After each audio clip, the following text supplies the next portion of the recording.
What's going on, YouTube?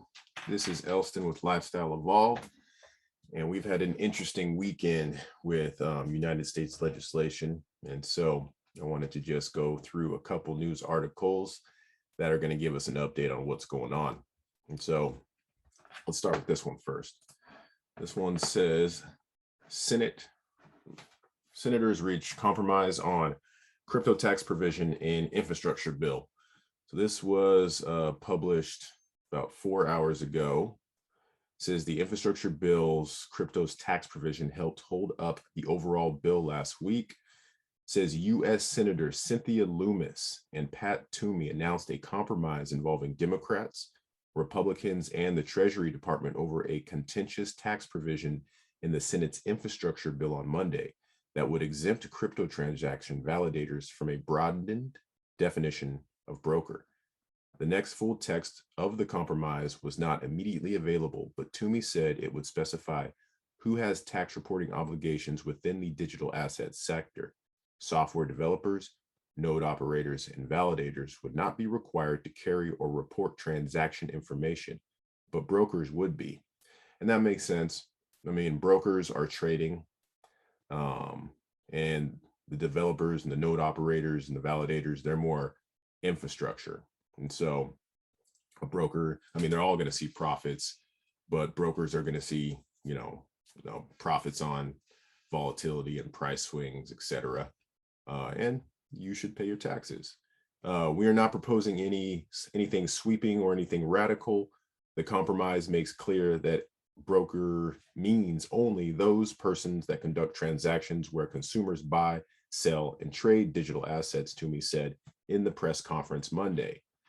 The text itself would define a broker as a person who, for consideration, regularly effectuates transfers of digital assets on behalf of another person, and would exclude entities that validate transactions, meaning miners or stakers, without providing other services, or entities that sell hardware or software that allow customers to control private keys, according to the screenshot shared by CoinCenter's Jerry Brittle.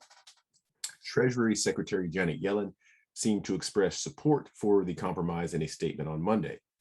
I am grateful to Senator Warner, Portman, Sinema, Toomey, and Loomis for working together on this amendment to provide clarity on important provisions in the bipartisan infrastructure deal that will make meaningful progress on tax evasion in the cryptocurrency market.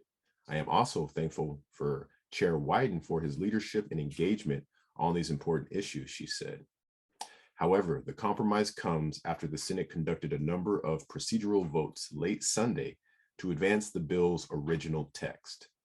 Unless the Senate can achieve unanimous consent on the compromise before a final vote by Tuesday, the legislative body will send the original provision to the House of Representatives. The bill, which has been held up repeatedly for a number of issues, including the crypto provision, seeks to fund $1 trillion in both infrastructure maintenance and new incentives like electric vehicle charging stations. Part of the bill expects to pay for these incentives through $28 billion raised over the next 10 years through expanded crypto reporting or tax reporting requirements. So basically, the government wants their cut.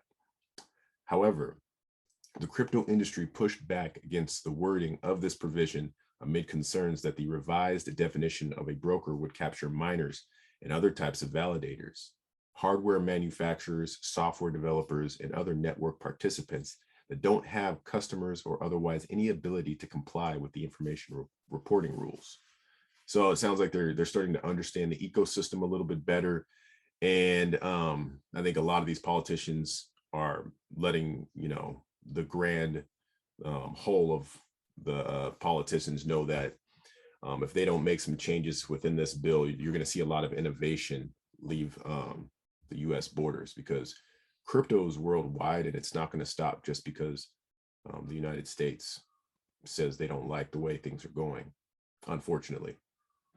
So then let's also go to this CNBC article, and it says Fundstrat says Bitcoin's trading rule is kicking in and it's headed to 100,000 by the end of 2021.